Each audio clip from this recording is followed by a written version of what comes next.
Hello friends, कैसे हैं आप सभी लोग। उम्मीद करता हूँ कि आप लोग अच्छे होंगे और अपनी पढ़ाई भी कर रहे होंगे। तो यहाँ पर जैसा कि आप लोग बिल्कुल कंफ्यूज हैं कानपुर यूनिवर्सिटी वाले बीएड के एग्ज़ाम को लेकर, है ना। जो बीएड सेकेंड ईयर के एग्ज़ाम का पैटर्न है जो कि ऑब्जेक्टिव सुनने में आ रहा है, तो इसके क्वेश्चन की तैयारी कैसे की जाए इसके बारे में आपके अंदर बहुत माइंड में अनिश्चितताएं भरी होंगी कि किस टाइप के क्वेश्चन आएंगे, कैसे क्या होगा। तो ये बात सत्य है कि ये एक समय ये है जिस वक्त आपको धैर्य रखने की बहुत ज़्यादा ज़रूरत है और किस तरह से आपको अपनी तैयारी करनी है जिससे आप अच्छा स्कोर कर सकें। तो थोड़ी सी जहाँ तक मेरा अनुमान है, मैं थोड़ा सा आपकी हेल्प ऐसे ही कर सकता हूँ, थोड़ा सा इसके बारे में बता के कि किस टाइप के क्वेश्चन आने की संभावना है और किस तरीके से आपको तैयारी करनी चाहिए, कैसे आपको पढ़ना है। तो यहाँ पर इस वीडियो में हम ये सब डिटेल में एक एक बात को जानेंगे। बने रहिए, वीडियो को शुरू से अंत तक देखिए और समझ में आएगा ज़रूर आपके, मेरा वादा है।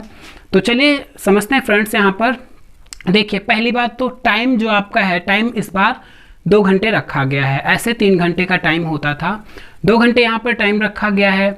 तो उसके बेस पर आपको देखिए टाइम आपको कम नहीं मिलेगा, टाइम मिलेगा क्वेश्चन के अकॉर्डिंग, बट लेकिन यहाँ पर आपके कैसे क्वेश्चन है, मेन मुद्दा यहाँ पर ये है कैसे क्वेश्चन बनने की संभावना रहेगी।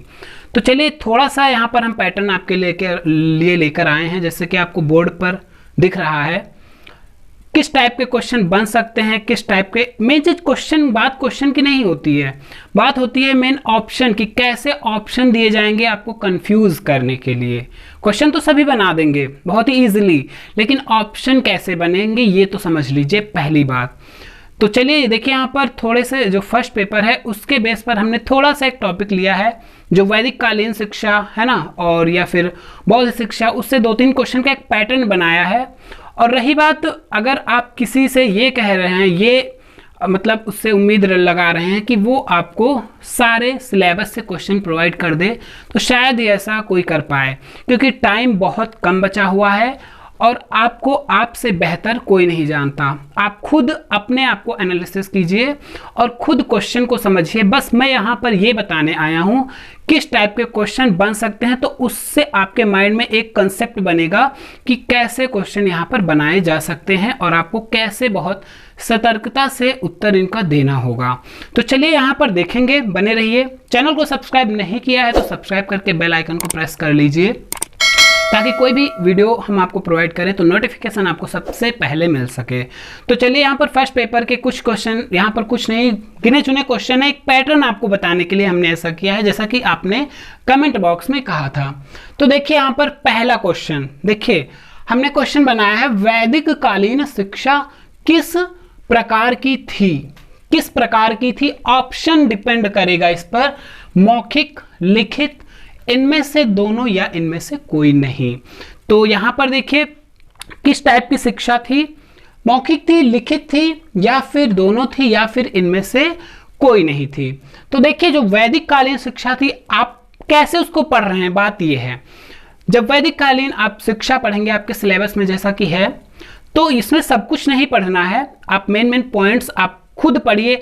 देखिए जो हम जानते हैं कि आप लोग बुक्स बहुत कम ही लोग खरीदते हैं और जो मार्केट में सीरीज आती हैं यही मैक्सिमम लोग खरीद के अपना पेपर दे देते हैं।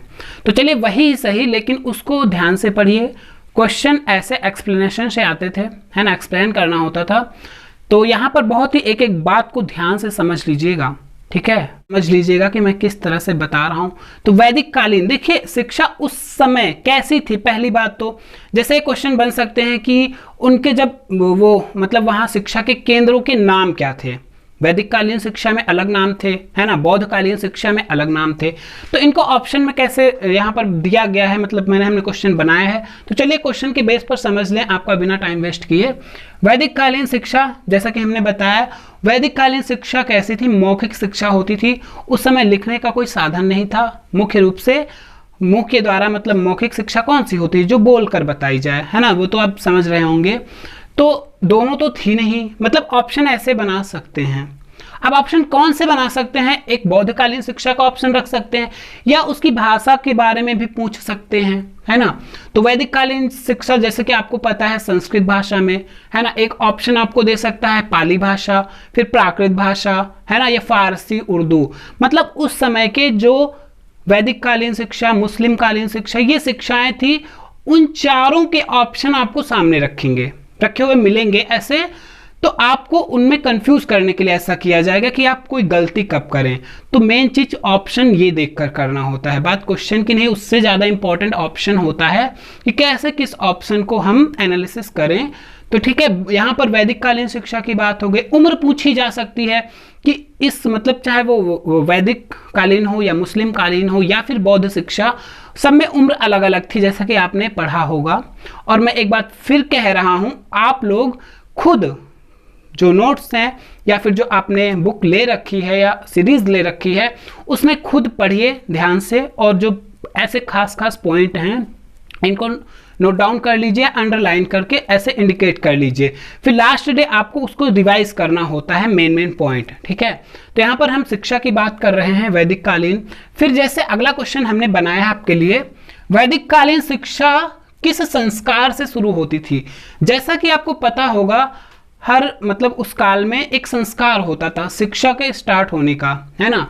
तो जब शिक्षा स्टार्ट होती थी, शुरू होती थी, उस समय का संस्कार पूछा गया है प्रवज्जा संस्कार।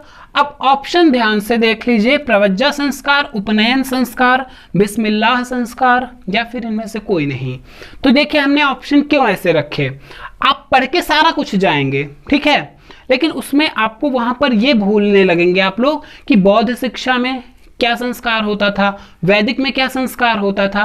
तो इसको आपको कंफ्यूज करने के लिए ऑप्शन ऐसे मिलेंगे। तो यहाँ पर बहुत ही सतर्कता से अपने नोट्स या फिर क्वेश्चन या फिर आप अंडरलाइन कर सकते हैं। बहुत ही मतलब कम समय में यही एक सबसे अच्छी सुविधा है कि आप मेन पॉइंट को अंडरलाइन करते जाइए और उनको याद करते जाइए।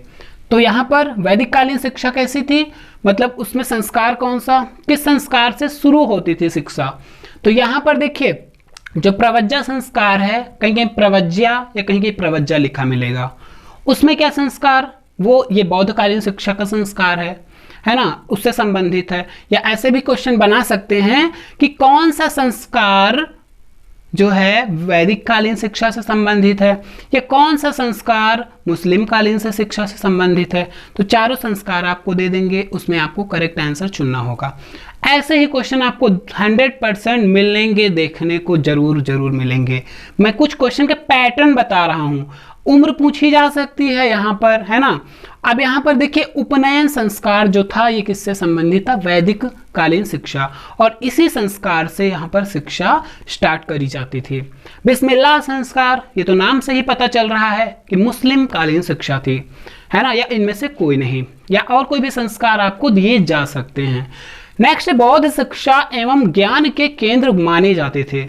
या क्वेश्चन अब बनाने का तरीका अलग हो सकता है, जैसे कह सकता है बौद्ध शिक्षा के समय ज्ञान के केंद्रों को किस नाम से जाना जाता था।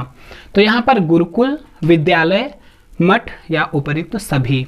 तो यहाँ पर देखिए गुरुकुल कब किस काल में गुरुकुल कहा जाता था, आपको पता होगा वैदिक काल में जो शिक्षा के केंद्र होते थे उन्हें गुरुकुल कहा जाता था, है ना।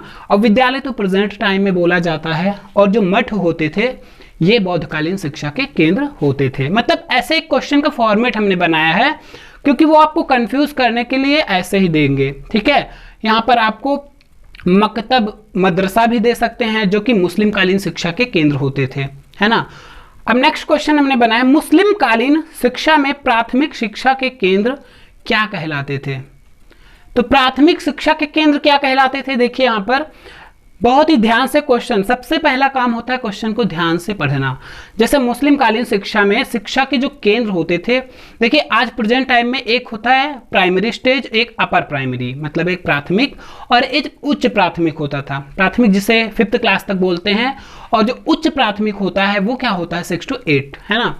तो यहाँ पर प्राथमिक शिक्षा अगर बात करें तो 5th तक समझ जाइए। फिलहाल आज का 5th ये नहीं, लेकिन उस वक्त जो स्टार्टिंग की शिक्षा होती थी, प्राथमिक शिक्षा जो सबसे पहली शिक्षा स्टार्ट होती थी, उसके केंद्रों को क्या कहते हैं। यहां पर इसमें दोनों में आप बहुत ही कंफ्यूज हो सकते हैं, मकतब और मदरसे में, ठीक है। और मठ आपको याद है तो मठ आपको पता होगा कि किस काल का है, बौद्धकालीन शिक्षा का। गुरुकुल आपका, अब देखिए यहां पर ऑप्शन कैसे वो आपको घुमाने के लिए देंगे, कंफ्यूज करने के लिए, मेन चीज ये होगी, ठीक है। तो यहां पर मुस्लिम कालीन शिक्षा के जो प्राथमिक शिक्षा के केंद्र होते थे वो क्या होते थे, मकतब होते थे, ठीक है। संस्कार पूछे जा सकते हैं, जैसे यहां पर पूछा जा सकता है मुस्लिम कालीन शिक्षा में जो शिक्षार्थी होते थे, जब शिक्षा लेने के लिए जाते थे गुरु के पास, या अपने मतलब वो जो मुस्लिम कालीन शिक्षा में गुरु होते थे ना, उनका भी नाम पूछा जा सकता है ना। तो उसके केंद्र क्या होते थे, क्या उम्र होती थी, क्या संस्कार होता था, बिस्मिल्लाह संस्कार, उसकी उम्र क्या, बिस्मिल्लाह संस्कार की उम्र पूछ सकता है ना, उपनयन संस्कार की उम्र पूछ सकता है। तो मैंने एक टॉपिक लिया है केवल वैदिक कालीन, मुस्लिम कालीन, बौद्धकालीन शिक्षा से, तीन टॉपिक से ऐसे क्वेश्चन बनाए हैं। तो ऐसे और एक फॉर्मेट आपको बताया है ना, हर जो काल होते थे उनकी उम्र क्या होती थी, ये सब चीज हमने, मतलब उम्र क्या होती थी, है ना, संस्कार कौन से, मतलब ये बहुत ज्यादा पूछे जाने वाले क्वेश्चन बन सकते हैं, ठीक है। तो एक बात ये हुई। अब इसके बाद आपके जो महत्वपूर्ण आयोग होते थे, जैसे शिक्षा आगे बढ़ी, है ना, जैसे ब्रिटिश काल में क्या क्या, मैकाले का, है ना, और उड का घोषणा पत्र, बहुत सारे आयोग बने बाद में, तो उनकी डेट बहुत इंपॉर्टेंट रहेगी, उनकी विशेषताएं क्या क्या रहेंगी, ऐसा क्वेश्चन आपसे पूछ सकते हैं। विशेषताएं दे देंगे आपको, 4-5 विशेषताएं, ऑप्शन के अकॉर्डिंग 4 ऑप्शन आते हैं, पूछ सकते हैं इस काल की शिक्षा में या इस काल की शिक्षा की विशेषता कौन सी नहीं है ना। तो इसमें कैसे भी क्वेश्चन घुमाया जा सकता है। तो आप खुद अपने ऊपर विश्वास करिए, और आपसे बेहतर कोई नहीं जान सकता, दूसरे पर डिपेंड मत रहिए। मेरा काम था, मैंने आपको एक फॉर्मेट बना के दिखाया। बाकी अदर जो आपके पेपर हैं, 2nd, 3rd, 4th, मतलब ऐसे, और हेल्प आप लीजिए प्रीवियस ईयर के क्वेश्चन पेपर की। जो प्रीवियस ईयर के क्वेश्चन पेपर हैं बहुत ही ज़्यादा हेल्पफुल रहते हैं। पिछले 2 वर्षों के प्रश्न पत्र आप देख सकते हैं, 2020, 2019 के, उसके अकॉर्डिंग देखिए क्वेश्चन कौन से पूछे गए हैं, फिर उन क्वेश्चन को आप सेलेक्ट करिए और उसके महत्वपूर्ण बिंदुओं को आप नोट करिए या उसको हाईलाइट करके आप उनको याद करिए। तो फिलहाल अभी यहाँ तक हम फिनिश करते हैं, आगे फिर मिलेंगे ऐसे ही नेक्स्ट वीडियो में कोई जानकारी इंपॉर्टेंट लेकर, ठीक है। तो चैनल को अभी तक सब्सक्राइब नहीं किया है तो सब्सक्राइब करके बेल आइकन को प्रेस करिए और ऑल वाले ऑप्शन पर क्लिक कर दीजिए। और वीडियो अगर पसंद आया हो, जानकारी अच्छी लगी हो, तो लाइक और शेयर कर दीजिए अपने फ्रेंड्स के साथ, ताकि उनको भी ऐसे जो फॉर्मेट टाइप के क्वेश्चन, मतलब इस टाइप के आएंगे। मेरा ये वादा है आपसे कि आपको इसमें जो संस्कार होते हैं, ये सब क्वेश्चन आपको 100% देखने को मिलेंगे ही मिलेंगे। मैंने थोड़ा सा एक बिंदु पर बात की है, अब ये मत समझिएगा कि इसी से बहुत सारे क्वेश्चन बनेंगे। अब पूरा सिलेबस होता है, सिलेबस के अकॉर्डिंग क्वेश्चन बनेंगे, जरूर बनेंगे। तो थैंक्स फॉर